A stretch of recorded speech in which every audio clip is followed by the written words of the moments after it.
Agora fazer uma revisão gigantesca de todo o assunto até agora, né? Porque esse é um canal que tinha muito do direito, acabou se perdendo recentemente, não tem mais direito e tal. Tem sim, calma lá.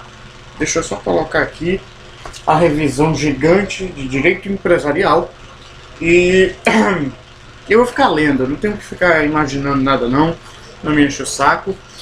E deixa eu ver. É isso, vamos lá. Vamos começar por títulos de crédito, né? Matéria de direito empresarial 2. Esse barulho de ventilador é um ventiladorzinho que está do lado do notebook. Então não enche o saco, porque não vou ficar aqui suando que nem um porco, né? Porque da gordura de um porco eu já tô, né? Infelizmente tô gordo, mas não enche o saco. Vamos lá. De um ponto de vista geral, podemos entender títulos de crédito como um documento que corporifica um crédito, que por sua vez é um compromisso que alguém assume de que cumprirá em um determinado ou em um futuro imediato ou imediato um dever contraído hoje. Obrigatório atentar que existem vários instrumentos de concessão de crédito. O título de crédito é dentre eles com características peculiares que o distingue de outros instrumentos. No artigo 887, você tem o seguinte conceito: é um documento necessário para o exercício do direito literal e autônomo contraído nele, ou contido nele, perdão. Esse conceito, ele apresenta os princípios do direito cambiário, né? E aqui eles vão ser estudados porque eles são importantes, tá? Não é mera coisa, eles são cobrados, tá? A cartularidade, a literalidade e a autonomia. Na cartularidade, que vem de cártula, a cártula significa um documento. Por esse princípio, é necessária a posse do documento para exercício dos direitos que ele confere. A literalidade quer dizer, em simples palavras, é o que vale está escrito. As obrigações serão escritas no documento e muitas vezes em linguagem técnica. Autonomia. Podem surgir várias obrigações diferentes em um único título de crédito e são autônomas e independentes entre si. Você pode ter no título de crédito, além do aceite, o endosso, o aval, né? São exemplos. Letras de câmbio não são muito usadas no Brasil, mas são usadas internacionalmente, tá? Então é bom você também saber, caso você, né, queira se tornar um advogado a nível internacional, né? Nunca se sabe os rumos que a vida dá. A letra de câmbio é uma espécie de título de crédito que está regulado no decreto 57.663 de 1996, que vamos simplificar aqui, é a lei uniforme da letra de câmbio. No artigo 1º, artigo 1º o quê? Ah, tá, que está regulado no artigo 1º dessa lei, beleza. Esse decreto pôs em vigor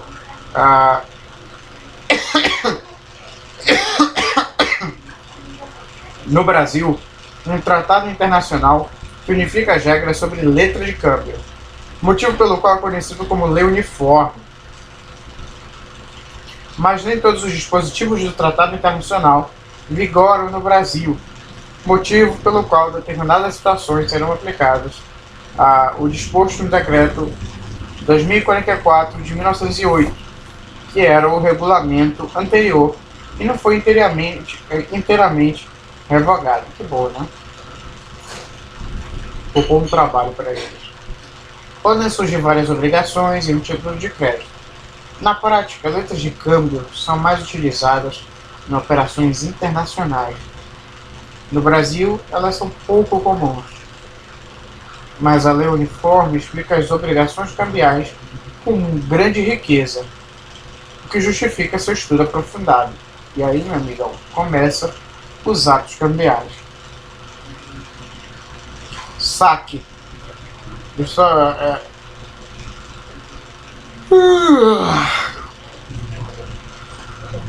Você bocejou também, que eu sei. Ato de criação do título de crédito. Todos os títulos de crédito possuem requisitos legais que devem ser lançados no documento. Mas quais são suas características? Depende, né? Existem dois tipos de título de crédito no que concerne ao modelo do documento. Existe o livre, em que os requisitos podem ser lançados em qualquer folha de papel ou vinculados, que significa que só gera seus efeitos se os requisitos forem lançados em documento que observe padrão previamente estipulado. A letra de câmbio é um título de modelo livre, ela é a ordem de pagamento. No momento de sua criação, serão indicadas três situações jurídicas distintas: o sacador, o beneficiário, o portador, o credor. O sacador também pode ser chamado de emitente. E o sacado, o aceitante. Sacador, pessoa que cria o título e se vincula ao pagamento. Beneficiário, quem vai se beneficiar com o pagamento. Sacado, pessoa indicada pelo sacador para efetuar o pagamento.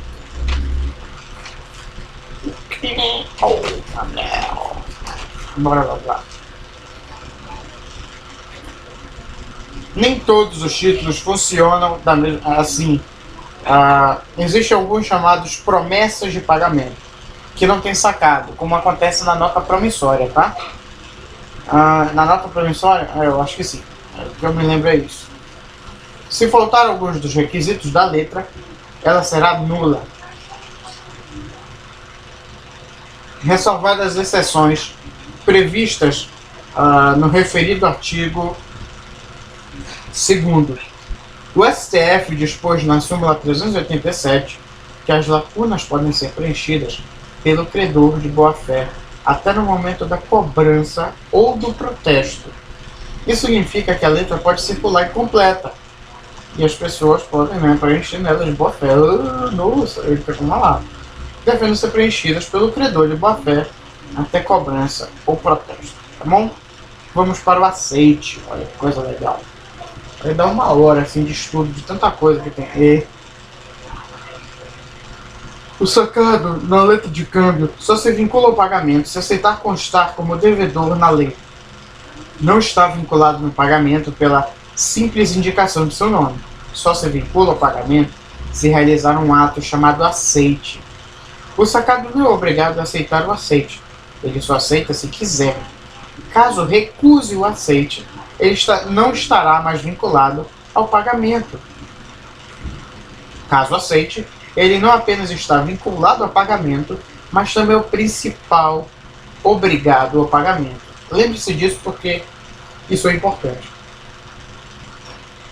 Isso quer dizer que o aceitante é o devedor de todos e não é credor de ninguém.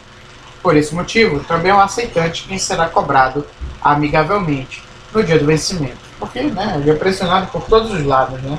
Um pouquinho de amizade não custa nada, né? Tudo bem.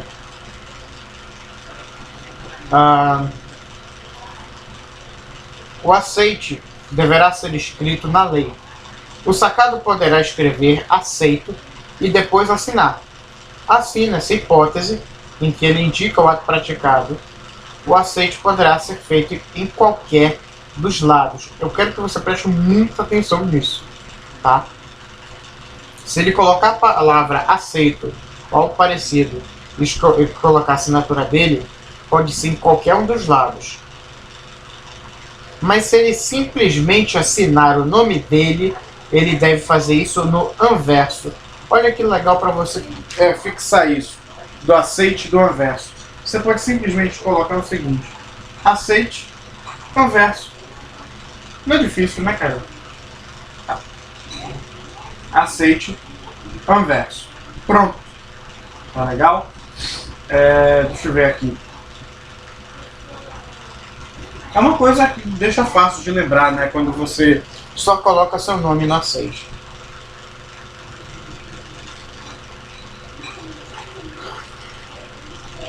O aceite também pode ser parcial, tá? Isso também é importante. Você tem que saber se é parcial ou não. O aceite também pode ser parcial. A recusa do aceite tem uma segunda consequência: a antecipação de alguns tipos de vencimento. Quando a recusa do aceite Quando há recusa do aceite, o sacador poderá ser cobrado imediatamente. E eu quero que você busque aí no seu Vadmecum os artigos 25, 26 e 43 da lei uniforme, tá bom? Muito obrigado e vamos continuando. Achava que ia acabar o vídeo por aí, otário. Endosso. É possível o credor transferir a letra para outra pessoa. Se não houver indicação do nome do proprietário, então o portador da letra será o beneficiário legítimo. Você entendeu isso? Se não houver indicação do nome do proprietário, então o portador da letra será o beneficiário legítimo. Nesse caso, a transferência da propriedade decorrerá da simples tradição, ou seja, bastará entregar a letra para outra pessoa. Mas caso o título seja nominativo, caso tenha que colocar um nome, é preciso indicar um proprietário, a sua transferência vai exigir um outro ato além da entrega, além da tradição. Esse é o endosso ou cessão. Endosso e cessão não são expressões sinônimas. A principal diferença é que o endosso, via de regra, gera efeitos pró-solvendo. Lembre-se das aulas de direito civil aqui e em qualquer outro lugar. O endossante se vincula ao pagamento. O pró-solvendo, você se vincula ao pagamento. Já a cessão gera efeitos pró-soluto, em que você não se vincula ao pagamento. O sacador define como será feita a transferência da letra através das expressões a ordem, endosso ou não a ordem, cessão. O silêncio significa opção pela cláusula a ordem. E olha, lembre-se assim de uma diquinha que vai funcionar de novo. A ordem, endosso. Não a ordem, cessão. Vogal com vogal, consoante com consoante. O endosso deve ser escrito na própria letra. No artigo 13 da Lei Uniforme, admite dois modos de lançar o nome que a doutrina costuma chamar endosso em preto ou em branco. No em preto é quando o assinante, no ato praticado, indica o novo endossatário. O em preto pode ser lançado tanto no verso quanto no anverso. Já o em branco consiste na simples assinatura do endossante. Para ser válido, o em branco deve ser lançado no verso, como não há, ou como não indica um novo beneficiário. No caso do endosso em branco, presume-se que o portador é o credor de boa-fé. Em um raciocínio parecido como o que fizemos no título ao portador. Vamos voltar aqui. No preto é indicado o novo endossatário. Ele pode ser lançado tanto no verso quanto no anverso. Já o endosso em branco é assinado, né? A simples assinatura do endossante, e para ser em branco deve ser lançado no verso, como não indica o novo beneficiário. O endosso parcial é nulo. O avó parcial é possível? É, mas o endosso parcial é nulo. Não poderia ser diferente, porque só o portador da letra pode cobrar. O endosso, em regra geral, implica que o credor transferiu o crédito para outra pessoa e se vinculou ao pagamento. Contudo, a Lei Uniforme traz algumas variações dessa regra geral, que a doutrina costuma chamar de endossos impróprios.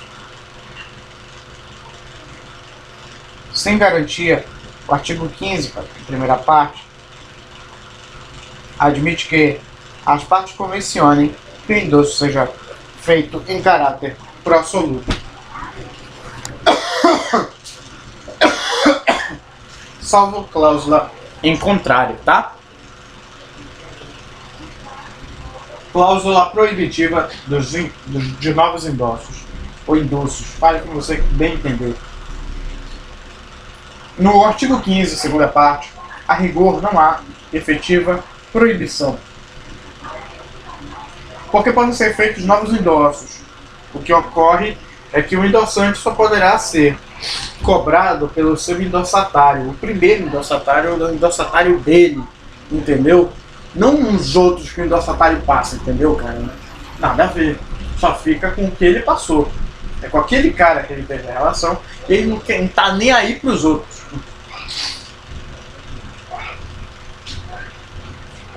Ai, ai. Endosso mandato. Ele é admitido no artigo 18 da Lei Uniforme.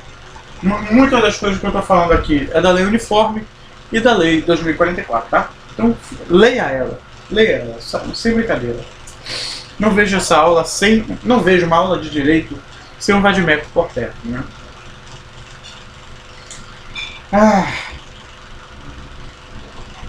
É possível o credor autorizar alguém para agir em seu nome, mas não transfere a propriedade da letra. Só a posse, só tá com a posse, só isso. Levará o sacado para dar aceite. É possível o credor autorizar alguém para agir em seu nome, mas não transfere a propriedade da letra. Levará o sacado para dar aceite. Coisa insana essa no final, né? Esse é o endosso mandato. Vamos para o endosso calção. Consiste em oferecer a letra em penhor como garantia do pagamento de outra dívida. E é claro que essas dívidas, se você penhora esse título, você tem que ser lançado na letra, para ficar sabendo disso, tá? Endosso póstumo. Para o endosso póstumo, tem uma coisa aqui que eu acho que pode ajudar bastante. Até o site, eu acho que é do Jurisway. Gosto do site do Jurisway. Bora lá. Endosso póstumo ou tardio. Tá legal, ok. Não acredito. Nossa, que mulher bonita, Vai se ferrar. Deixa eu ser babacão. Inicie o curso aí pra eu poder ver, tá bom? Vamos ver aqui. É insano. Não poderá ser endosso parcial, como está no 912 do CC. Endosso mandato, que é aquela coisa que eu já disse. Endosso procuração, né? Póstumo. Bora lá. O endosso posterior ao vencimento tem os mesmos efeitos que o endosso anterior. O endosso posterior ao protesto por falta de pagamento, ou feito depois de expirado o prazo fixado para se fazer o protesto, produz apenas os efeitos de uma cessão ordinária de créditos, salvo prova em contrário. Presume-se que um endosso sem data foi feito antes do expirado o prazo fixado para se fazer protesto. O endosso póstumo ou tardio é aquele feito antes do vencimento. Ele tem dois efeitos. Se transmitido antes do protesto e no prazo de se fazer o protesto, tem os mesmos efeitos do endosso. Se transferido depois de protestado ou do prazo para se fazer o protesto, nesse caso, ele vai ter efeitos de cessão de crédito. Não é uma cessão comum, é de crédito. De modo que o cedente não responde pela solvabilidade do crédito. Muito bem. Terminando essa parte, vamos para aval. Por que não, né? Aí minha garganta tá com um negócio irritante, cara. Tu tá doido, coisa chata. Aval. Ele está previsto nos artigos 30 a 32 da Lei Uniforme.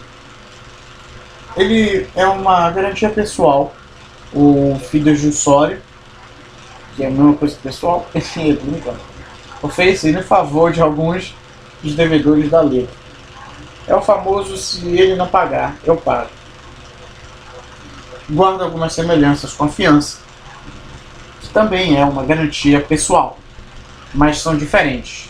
A fiança é uma obrigação contratual, é lançada em contratos, enquanto o aval é lançado no título de crédito. A fiança importa benefício de ordem, o aval não. Com a fiança, como a fiança é uma obrigação acessória, em caso de nulidade da obrigação principal, a fiança não gerará mais seus efeitos. Já no que diz respeito ao aval, o artigo 32, segunda parte, dispõe que o aval será válido mesmo que a obrigação avalizada seja nula, a menos que a nulidade da obrigação avalizada decorra de um vício de forma, hipótese em que o aval também deixará de gerar efeitos.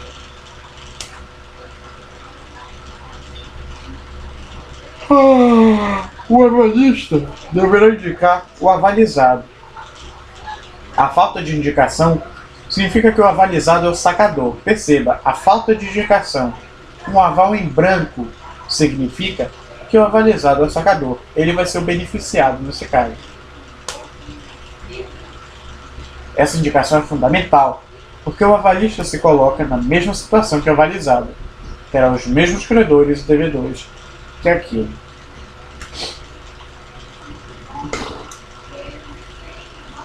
Quando o aval indica expressamente quem é o avalizado, ele poderá ser lançado em qualquer dos lados. Quando ele indica expressamente o aval em preto, é em qualquer dos lados. Porém, se o avalizado for o sacador, o avalista tem uma segunda alternativa. Poderá assinar no anverso da letra.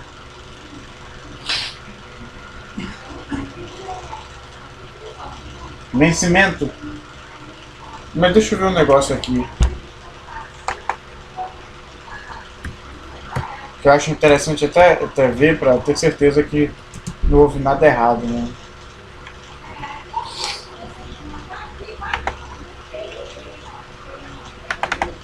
Pega esses vizinhos, falam demais, falam demais.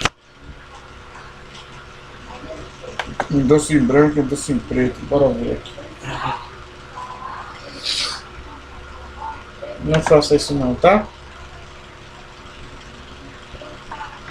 Um doce branco é aquele que é endossante, não identifica o endossatário.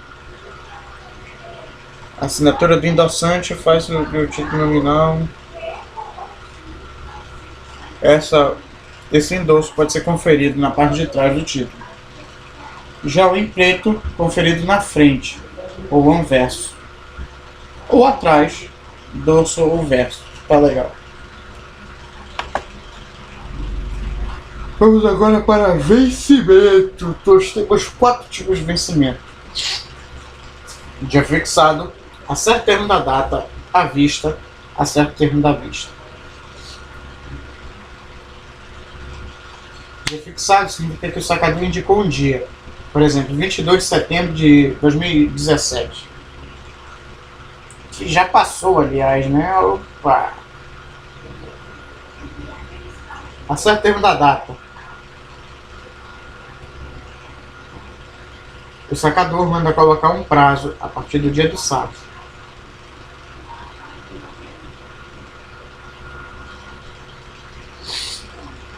Na prática, gera os mesmos efeitos do dia fixado, pois desde o momento da criação é fácil identificar quando será apresentado para pagamento. Então você já percebeu, né? Acerto termo da data começa a partir do dia do saque.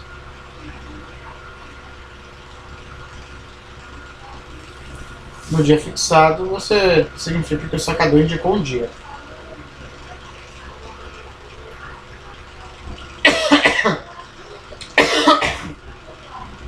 À vista significa que vence no momento em que o apresentado é sacado,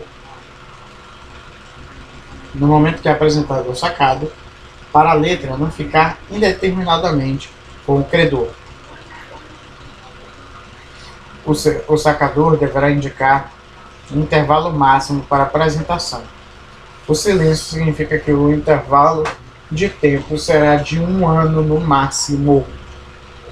E acerta o termo da vista, quanto ao prazo, a partir que o sacado aceita.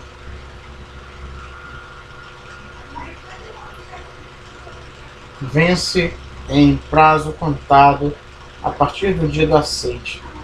O sacador deverá indicar um intervalo para a apresentação do aceite. No silêncio, o intervalo será de até 1 ano. Veja só, vence em prazo contado a partir do dia do aceite. O sacador deverá indicar um intervalo para a apresentação do aceite. No silêncio, o intervalo será de 1 ano. Não há antecipação do vencimento em recusa de aceite no vencimento à vista, porque a letra é considerada vencida no momento que é apresentado o sacado. Também não há antecipação até o termo da vista, que em caso de recusa do aceite, o prazo será contado protesto por falta de aceite. Interessante essas informações, tá? Elas são úteis e podem acabar com você numa prova, tá? Protesto, lei do protesto, lei 949297. É 97, tá? 9492 é a lei do protesto.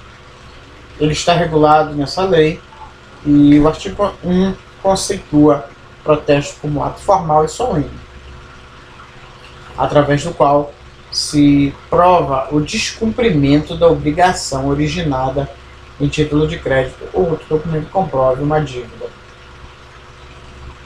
E também resguarda o direito de cobrança contra alguns devedores. É um ato solene porque é dotado de fé pública. Quem realiza o protesto é um escrivão com poderes específicos para o ato. Da lei de protesto decorre que 3 situações sejam protesto: por falta de aceite, por falta de pagamento e falta de devolução.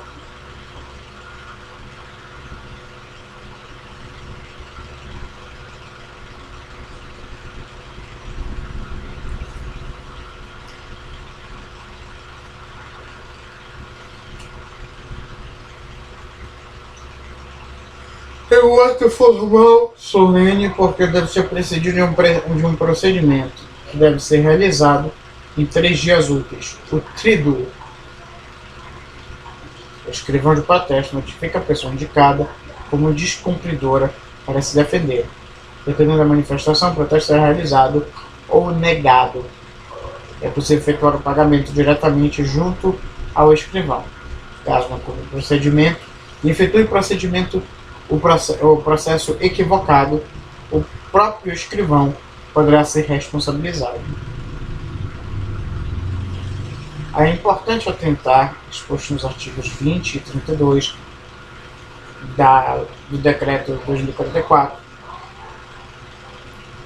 Esses artigos prevêem 2 obrigações que o credor deve cumprir para poder cobrar os cobrigados. Na letra, são endossantes, sacador e avalistas. Deve apresentar a letra para pagamento no dia do vencimento e deve protestar o título por falta de pagamento, ou seja, se não cumprir alguma dessas obrigações, não poderá cobrar sacador e endossante. Assim, o protesto é obrigatório para cobrar de sacador, endossantes e avalistas e facultativo para cobrar o aceitante. Lembre-se também da cláusula sem despesas. É através dela que o sacador, o endossante ou o avalista podem dispensar o credor de fazer protesto. A dispensa é válida só para quem inseriu a cláusula, a menos que ela tenha sido inserida pelo sacador. Hipótese que o protesto será facultativo para todos os devedores. É possível cancelar o protesto e com isso extinguir seus efeitos negativos. O modo mais fácil é de se dirigir ao cartório e efetuar o pagamento administrativamente. Caso haja intenção de discutir a regularidade do protesto, o cancelamento será necessariamente por ordem judicial. Também é possível impedir que o protesto seja realizado. A sustação do protesto também depende de ordem judicial. Através dessa sustação, o judiciário determina que o escrivão suspenda o procedimento do protesto enquanto se discute a regularidade da dívida. O artigo 70 até fala sobre isso. Para comprar do aceitante, o prazo de 3 anos. Do endossatario, para o endossatario cobrar do endossante ou do sacador, o prazo será de 1 ano. As ações entre os obrigados prescrevem 6 meses. Muito bem. E assim tem que ser, rapaz. Assim tem que ser.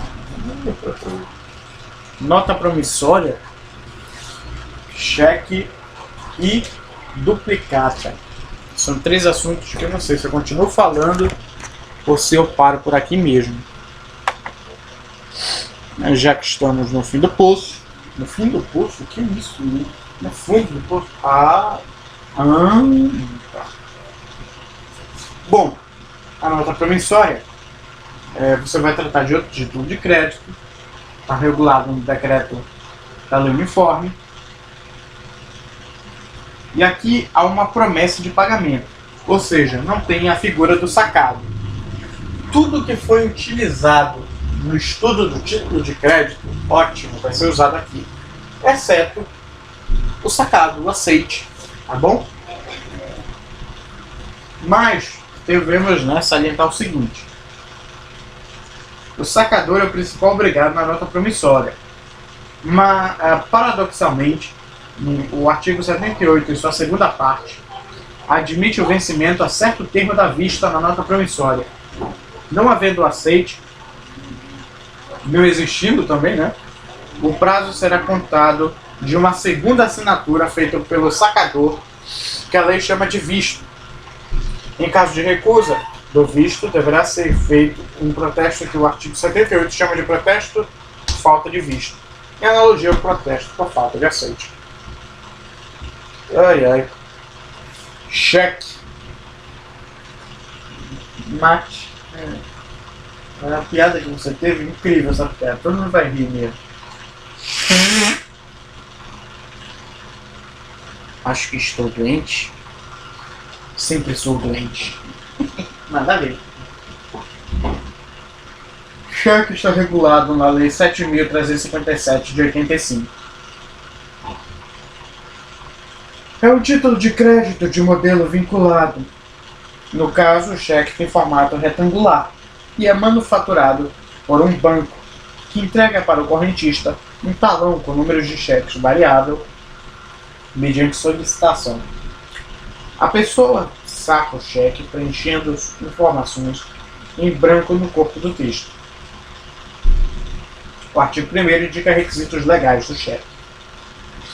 Ao sacar o cheque, o emitente deverá indicar seu valor 2 vezes, por extenso, e em algarismos romanos arábicos.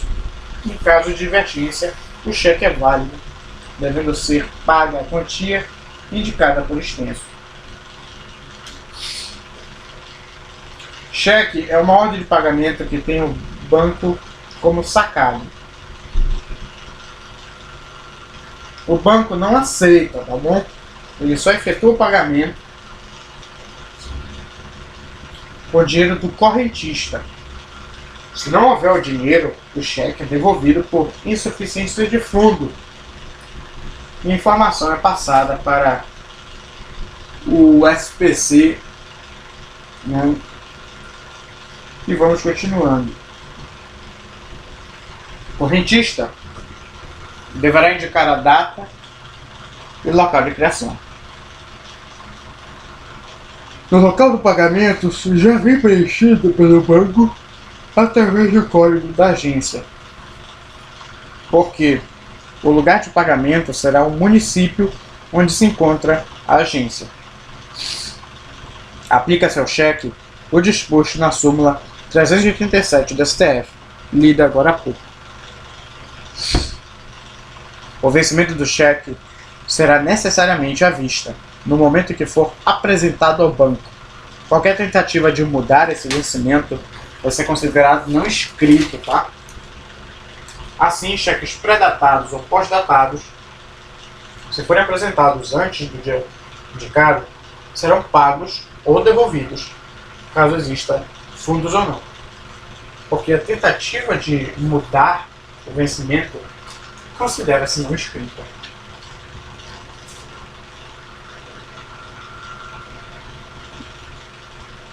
Importante atentar que o STJ, através da súmula 370, admite que seja devida a indenização por dano moral caso a apresentação antes do dia do combinado implique prejuízo para o cliente.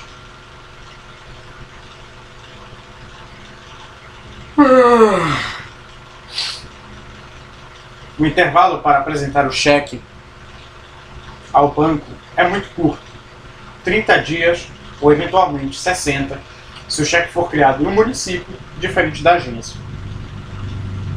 É possível que o correntista rescinda a ordem de pagamento, diga para o banco não pagar mais. O mecanismo mais usual de rescisão é a sustação, que impede o pagamento do cheque apresentado durante o prazo de apresentação.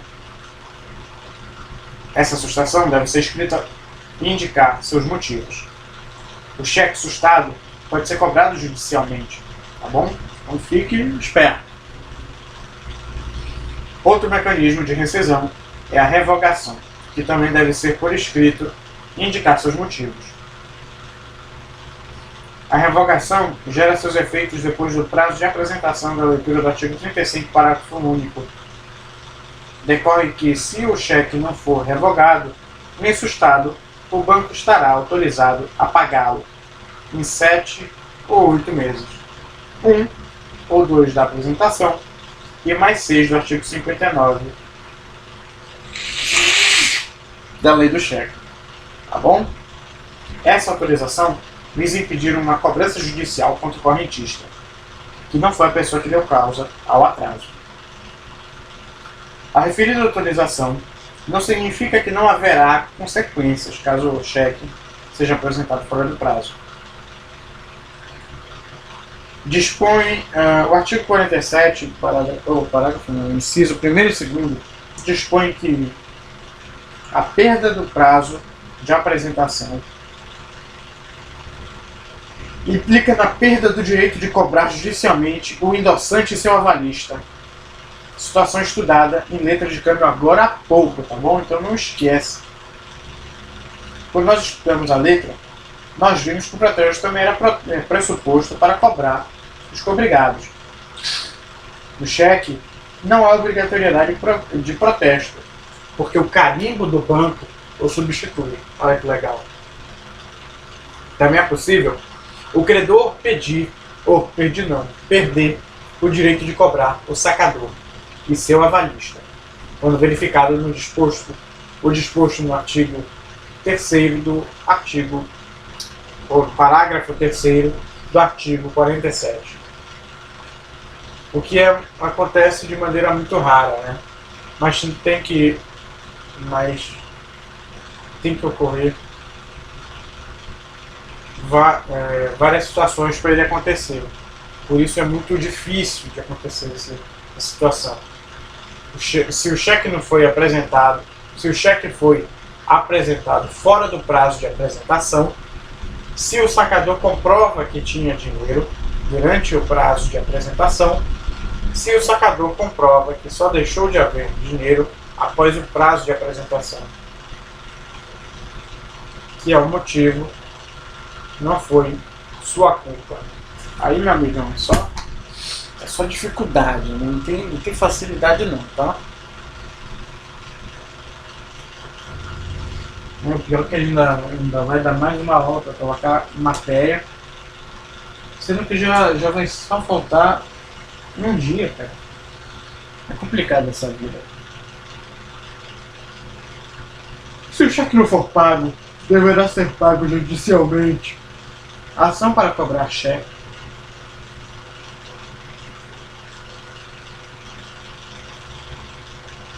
deverá ser cobrada judicialmente. Ação para cobrar cheque. Pessoa chamada para pagar, não contestar. O prazo para executar é de 6 meses. Artigo 659, como já foi dito anteriormente.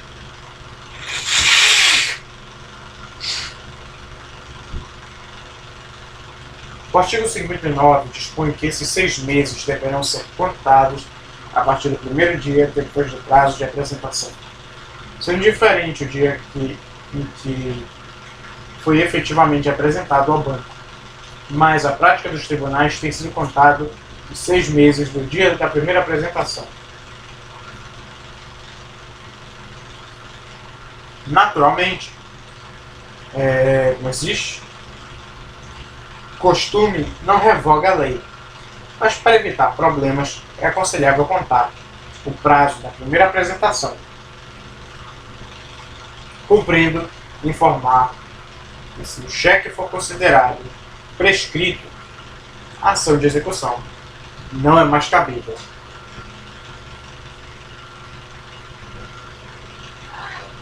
Ou seja, aqui há uma polêmica.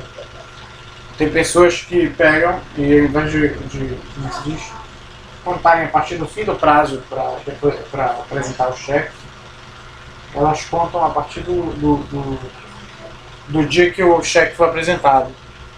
Tem um prazo de 30 dias. A pessoa vai lá e apresenta no 15º dia. Entende? Aí para os tribunais passa a contar do dia 15 e não do dia 30. Entende? Então é uma polêmica doutrinária aí, ou seja, doutrinária não vejo muito como doutrinária, mas é uma polêmica prática, da prática, né? Ainda tem o cheque cruzado, rapaz.